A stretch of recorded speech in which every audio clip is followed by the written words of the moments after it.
Varicose వ్యాధితో బాధపడుతున్నారంట. తక్కువ ఖర్చుతో ట్రీట్మెంట్ కావాలి అనుకుంటే ఎవిస్ హాస్పిటల్ని సంప్రదించండి. నమస్కారం. పంచతంత్ర కథలు చెప్పుకుంటున్నాం కదా, ఒక మంచి కథ చెప్తాం. పూర్వమట హరిదత్తుడని ఒక బ్రాహ్మణ ఆయన ఉండేవాడట. ఈయనకి వ్యవసాయం ఉండేది, బ్రాహ్మణ్యపు వ్యవహారం లేదనమాట. పొలం పనులు చేసుకునేవాడు. ఆ పొలం ఎప్పుడు నిష్ఫలంగానే ఉండేది, ఎక్కువ పండేది కాదు. ఏదో కొద్దిగా వచ్చేది, లాభం వచ్చేది కాదు. బియ్యపు గింజలు లేదంటే తిండి గింజల వరకు లభించేవి. అట్లాగే వ్యవసాయం చేసుకుంటూ ఉండేవాడు, బక్క రైతుగా ఉండేవాడు అనమాట ఆయన.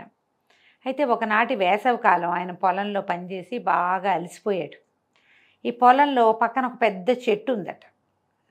ఆ చెట్టు నీడన ఆయన పడుకుంటే దానికి కొంచెం దూరంలో తన పొలం గట్టు దగ్గర ఒక పెద్ద పుట్ట ఉందట, చాలా పెద్ద పుట్ట.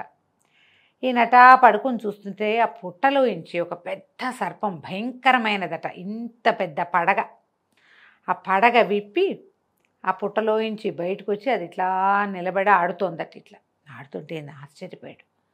ఏమిటి మన పొలంలో ఉన్న పుట్టలో ఇంత సర్పం ఉందా? ఇది మామూలు పాముగా లేదే, ఏదో దేవతా సర్పం లేదే, మామూలు పాము ఇట్లా ఉంటుంది. ఇదేమిటి ఇంత ఉంది పడగ? అది పడగ విప్పితే ఇంత పెద్దది కనపడుతోంది. ఏ కాళీయుడి జాతికో చెందింది, తప్పకుండా ఇది క్షేత్రదేవత అయి ఉంటుంది. అంటే ఈ ప్రాంతానికి దైవం. నేను ఏ పూజా పునస్కారం ఏమీ చేసి గౌరవించలేదు, అందుకే నా పొలం పండట్లా. చుట్టుపక్కలందరికీ పంటలు బాగానే వచ్చి లాభపడుతున్నారు, నాకు ఏమీ లాభం లేకుండా ఉంది. కాబట్టి ఈ క్షేత్రదేవతకి పూజ చేయాలని అనుకున్నాడు. మర్నాడు ఏం చేశాడట, ఒక చిన్న దొన్నెతోటి పాలు పట్టుకొచ్చాడు. అతనికి ఏం గొడ్డు గోదా ఏం లేవు పాపం. పక్క ఇళ్ళు ఇళ్ళవాళ్ళు వెనకిళ్ళ వాళ్ళు ఎవరి దగ్గర గొడ్లు ఉంటే కాసినన్ని పాలు కావాలని అడిగి ఏం చేశాడు, పాలు తీసుకుని ఒక చిన్న అంత పళ్ళెంలో పోసుకుని ఒక బౌల్ లాంటి దాంట్లో పోసుకుని పట్టుకొచ్చి ఈ పాల పాత్రని పుట్ట దగ్గర పెట్టాడు. పెట్టి దండం పెట్టుకుని అన్నట్ట, ఒక క్షేత్రదేవత, నువ్వెంతకాలంగా ఇక్కడ ఉన్నావో నాకు తెలీదు. నేను నిన్ను సేవించకుండానే నీ ప్రాంతంలో ఉన్న ఈ పొలాన్ని దున్ని ఏదో వ్యవసాయం చేద్దాం అనుకుంటున్నాను, నాకేమీ లాభించట్లేదు. నాకు నిన్ననే తెలిసింది నువ్వు ఇక్కడ దైవంగా ఉన్నావని, అందుకని నిన్ను గౌరవించడం కోసం ఈ పాలు తీసుకొచ్చాను, నన్ను అనుగ్రహించు, నేను తెచ్చిన ఈ ప్రసాదాన్ని స్వీకరించు, ఈ ఆహారాన్ని అని చెప్పి ఆ పాల పాత్రని అక్కడ పెట్టాడు. ఈయన పని అంతా చేసుకుని సాయంకాలం వెళ్ళేటప్పుడు చూసేసరికల్లా ఆ పాల గిన్నెలో పాలు లేవు, కానీ ఒక బంగారు కాసు ఉందట. ఆయన ఆశ్చర్యపోయాడు. క్షేత్రదేవత మనని కరుణించింది. ఆయన సంతోషంగా ఈ పాల పాత్రను తీసుకుపోయాడు. ఆ రూపాయి కాసు, ఆ బంగారు కాసును దాచిపెట్టుకున్నాడు. రోజు పొలంలో పనిచేసేవాడు. పొలంలో పైరు వేశాడు. పైరు బ్రహ్మాండంగా ఎదిగింది. ప్రతిరోజు పాలు తీసుకొచ్చి పెట్టేవాడు. మొదట్లో చుట్టుపక్కల వాళ్ళ దగ్గర పాలు తెచ్చుకున్నాడు కదా, క్రమంగా బంగారు కాసులు ప్రతిరోజు ఇతను పాలు పెడితే పాలు తాగేసిన దేవతా సర్పం ఒక బంగారు కాసు అందులో పడేసేది. ఆ కాసులతోటి ఇతను ఏం చేశాడు, చక్కగా 2-3 గొడ్లు కొనుక్కున్నాడు. ప్రతిరోజు తన ఇంట్లోనే పాలు తనే స్వయంగా పిండి పచ్చిపాలు గుమగుమలాడే పాలు తీసుకొచ్చి పెట్టేవాడు. పాలు గొడ్ల వ్యాపారం పెరిగింది. భార్య గొడ్డు గోదా చూసుకునేది. ఓ పని కుర్రవాడిని పెట్టుకున్నారు. తర్వాత వ్యవసాయంలో కూడా ఆయనకి పంట బ్రహ్మాండంగా పండింది. ఆ సంతోషంలో ఇలా రోజులు గడిచాయి.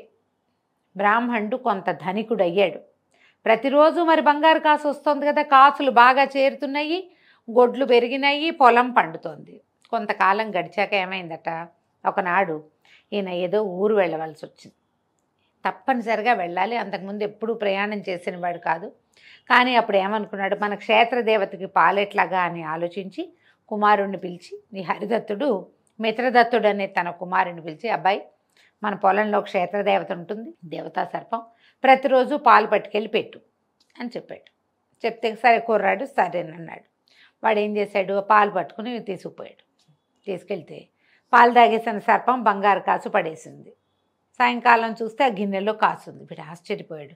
రెండో రోజు చూశాడు, రెండో రోజు కూడా కాసుంది. మూడో రోజు అనుకున్నాడు, ఓహో ఈ పుట్టలో ఉన్నాయి ఈ కాసులు, ఈ సర్పం ఆ పుట్టలో నుంచి తెచ్చిపెడుతోంది, ఈ రోజు ఒకటి ఒకటి ఎందుకు, ఈ సర్పాన్ని కొట్టేసి ఈ పుట్టను తవ్వేసామంటే అంతా మందే. ఇలాంటి ఊహలు చేస్తారు చాలామంది. ఈ కుర్రాడు ఊహించలా, ఆలోచించలా. అలాంటిది ఏదైనా ఉంటే మా నాన్నే ఎందుకు చేయలేదు అని కానీ, ఎవరైనా మనకి ఉచితార్థం ఇస్తుంటే ఇంకా అది కావాలన్న ఆశ ఏమిటని కానీ ఏమీ అనుకోలే. ఒక లోభంతో, లౌల్యంతో, ఇంకా చెప్పాలంటే గ్రీడ్ తోటి ఏం చేశాడట, తను వెళ్తూ వెళ్తూ తనతో పాటు ఒక లాఠీని, ఒక కర్రని పట్టుకెళ్ళాడు. చేపాటి కర్ర పట్టుకెళ్ళి ఏం చేశాడు, ఈ సర్పానికి పాలు పెట్టాడు. అది వాళ్ళు ఉండగా తాగేది కాదు, తర్వాత నిదానంగా బయటకు వచ్చి పాలు తాగేది. అది పాలు తాగుతుంటే చెట్టు పక్కన దాక్కున్నవాడు ఒక్క అంగలో పుట్ట దగ్గరికి పరిగెత్తి లాఠీ కర్ర పెట్టి కొట్టేశాడు పావుని.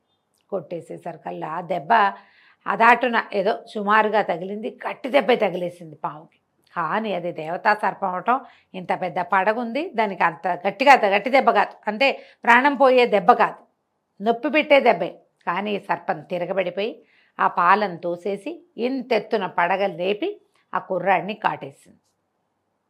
పాము కాటు తిన్న కుర్రవాడు పడిపోయాడు. అది మహాదేవతా సర్పం, కూరల నిండా విషం ఉంటుంది.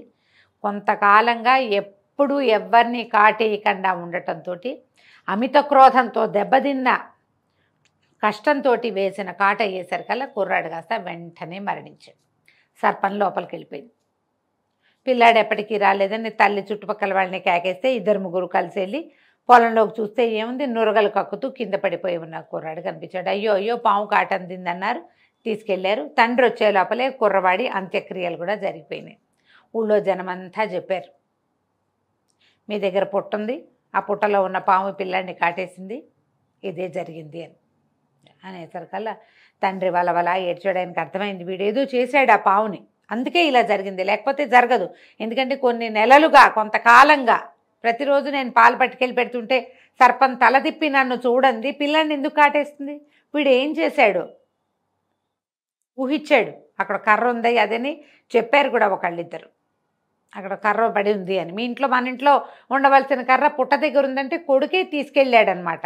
ఇవన్నీ ఊహించుకుని ఆయన దుఃఖించి ఇంకేం చేస్తాడు, ఊరి నుంచి తిరిగి వచ్చాక ఈ కథ అంతా విని భార్యను ఓదార్చాడు, దుఃఖపడ్డాడు.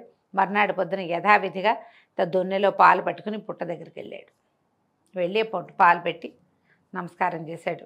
క్షేత్రదేవత, నన్ను క్షమించు, నా కుమారుడి అవజ్ఞ మన్నించు, వచ్చి పాలు స్వీకరించు అంటే సర్పం రాల. అతను ఎంతసేపో నిలబడ్డాడు. నిలబడిన తర్వాత అతను దుఃఖపడుతుంటే సర్పం లోపల నుంచి బయటకు వచ్చింది అని చెప్పి ఆవిడకి సర్పానికి తెలిసిపోయింది. వీడు కూడా గ్రీడ్తోటే, కుమారుడిని కోల్పోయిన దుఃఖం ఉన్నప్పటికీ బంగారు కాసు వస్తుంది కాబట్టి పట్టుకొచ్చాడు, లేకపోతే ఎందుకు తెస్తాడు. ఆ సర్పం బయటకు వచ్చి ఏం చెప్పిందంటే, ఓ బ్రాహ్మణ, ఇక మీద నువ్వు రావద్దు, నేను ఎప్పటికీ లాఠీ దెబ్బని మర్చిపోను, నాకు తగిలిన దెబ్బని నేను మర్చిపోను, నీ కుమారుడి దుఃఖాన్ని నువ్వు ఎప్పటికీ మర్చిపోలేవు, కాబట్టి ఇక మళ్ళీ నువ్వు నా దగ్గరికి రావద్దు, నేను కూడా ఇక్కడ ఉండను, ఇంకా నేను వెళ్ళిపోతున్నాను, నేను ఆ దెబ్బ మర్చిపోలేను, నువ్వు నా వల్ల జరిగిన నష్టాన్ని నువ్వు కూడా మర్చిపోలేవు, కాబట్టి మళ్ళీ రావద్దని ఒక మణిని తెచ్చి పాల గిన్నెలో పడేసిందట. ఈ మణిని తీసుకుని వెళ్ళిపో, ఇంకొకసారి నా దగ్గరికి ఆశగా నువ్వు రావద్దు అని చెప్పేసి సర్పం లోపలికి వెళ్ళిపోయింది. మళ్ళీ ఆ సర్పం అక్కడ కనపడలే. ఆయన ఆ మణిని మాత్రం తీసుకుని, కుమారుణ్ణి కోల్పోయాను, ఈ మణి మాత్రం దొరికింది, పిల్లవాడికి ఒరే ఏమి చేయకూడదు, అలాంటి జాగ్రత్తలు ఏం చెప్పలా, నేను వాడు ఆశపడతాడని నేను ఊహించలేదు, మానవ సహజమైన ఈ ధోరణిని నేను ఊహించక పిల్లవాడికి చెప్పకపోవటం వల్ల, వాడు ముందు వెనుక ఆలోచించకుండా ఈ పని చేయటం వల్ల ఇలాంటి నష్టం జరిగింది, వాడికి జీవితం పోయింది, మనకి జీవిక కూడా పోయింది, ఇంకా డబ్బు వచ్చే ఆసరా లేదు, ఆల్రెడీ ఆ సర్పం ఏమి ఇచ్చిందో ఇంకా అదే ఉందని హరిదత్తుడు పరమ దుఃఖంతో వెనక్కి తిరిగి వెళ్ళిపోయాడు. ఆ తర్వాత మళ్ళీ ఆ దేవతా సర్పం అక్కడ కనపడలేదట. అత్యాశకి పోతే, గ్రీడ్తోటి ప్రవర్తిస్తే ఇలా మూలఛేదం అయిపోతుంది. మొదటికే మనం నష్టపోతాం. ఏదైనా ఒక లాభం లభిస్తున్నప్పుడు అయాచితంగా ఒకటి లభిస్తుంటే మొత్తం లాక్కోవాలన్న ఊహ చేయకూడదు. ఆ లభించేది ఎట్లా ఫ్లో జాగ్రత్తగా వస్తుందో ఆ ఫ్లోని అలాగే తీసుకోవాలి. నువ్వు ఎప్పుడైతే అత్యాశకి పోతావో మొత్తానికి పోతుంది. కాబట్టి అత్యాశ పడద్దు అని చెప్పడం కోసం చెప్పే రకరకాల కథల్లో ఇది ఒక మంచి కథ. అవకాశం ఉన్నప్పుడు పిల్లలకి ఏదైనా ఒక సందర్భంలో తెలియచేయండి. మీరు ప్రధానంగా పెద్దవాళ్ళు తెలుసుకోవాలి. గ్రీడీగా ప్రవర్తిస్తే మూలఛేదం అయిపోతుంది. కథ కంచికి మనం ఇంటికి.